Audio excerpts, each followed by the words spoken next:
এই শিক্ষাকে বাংলাদেশের সবচেয়ে বেশি গুরুত্ব তিনি দিয়েছেন। আগামী বাংলাদেশ গড়ার জন্য যেটি প্রয়োজন সেটি মাননীয় প্রধানমন্ত্রী তিনি হাতে নিয়েছেন। আসছে 28 তারিখে চীন মৈত্রী সেন্টার, সেখানে মাননীয় প্রধানমন্ত্রীর উপস্থিতিতে মাধ্যমিক স্কুলের যে প্রতিযোগিতা চলছে, innovation showcase, science fair and startup, সেটি গতকালকে বিভাগীয় পর্যায়ে শেষ হয়েছে এবং ফাইনালটি হবে আগামী 28শে জুন। ইতিমধ্যে সারা বাংলাদেশে 65,500 স্কুলে, প্রাথমিক স্কুলের ইউনিয়ন লেভেল থেকে ফুটবল প্রতিযোগিতা উপজেলা, জেলা, বিভাগীয় পর্যায়ে শেষ হয়েছে। 20 তারিখে আমরা ফাইনাল গেম বালক এবং বালিকা ন্যাশনাল আর্মি স্টেডিয়ামে মাননীয় প্রধানমন্ত্রীর উপস্থিতিতে এই অনুষ্ঠানটির সমাপ্তি এবং পুরস্কার দেওয়া হবে। আপনারা জেনে খুশি হবেন, সারা বাংলাদেশ থেকে 22 লক্ষ খেলোয়াড় প্রাথমিক স্তরে এই খেলায় অংশগ্রহণ করেছে।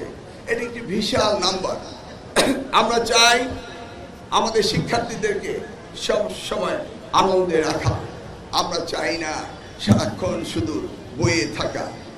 আমরা এই যে সিনক্রোনাইজ করছি এসএসসি, এইচএসসি এবং ইউনিভার্সিটি এডুকেশন, এখানে যেন ছেলেমেয়েরা বসে না থাকে এবং অযথা যেন কোচিং সেন্টারে যেতে না হয় এবং ক্রিয়েটিভ এডুকেশন, সৃজনশীল লেখাপড়া যেন তারা করতে পারে, সেই দিকে আমরা লক্ষ্য রেখে আমরা সিলেবাস, কারিকুলাম আমরা তৈরি করছি।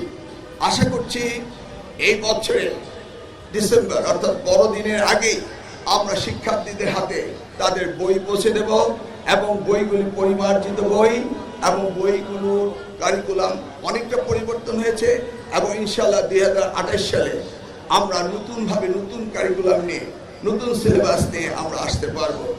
ইতিমধ্যে মাধ্যমিক স্তরে বইগুলি পরিমার্জন হয়েছে, নতুন 4টি বিষয়ে আমরা বই নতুনভাবে দিচ্ছি এবং এই কর্মযোগ্যতা শিক্ষা মন্ত্রণালয় চালিয়ে যাচ্ছে।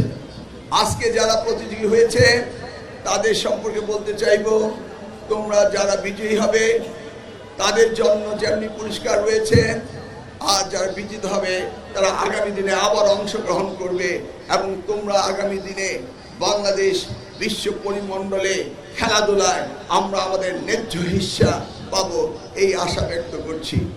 আমি আশা করব তোমরা লেখাপড়ার পাশাপাশি সব সময় এই এক্সট্রা কারিকুলাম অ্যাক্টিভিটি, যেটাকে আমরা গান, নাচ, কালচার অ্যাক্টিভিটি, খেলাধুলা, ডিবেট, এগুলিকে আমরা সব সময় চালিয়ে যাব এই আশা রেখে আজকে শিক্ষা মন্ত্রণালয়ের, প্রাথমিক ও গণশিক্ষা মন্ত্রণালয়ের থেকে এই আয়োজন যারা করেছেন তাদের সকলকে ধন্যবাদ জানিয়ে আগামীর বাংলাদেশের নতুন ভাবনায় আমাদের প্রধানমন্ত্রী তারেক রহমানের আগামীর বাংলাদেশ গর্ব, এই প্রত্যয় নিয়ে সকলকে ধন্যবাদ দিয়ে আমি আমার বক্তব্য শেষ করছি।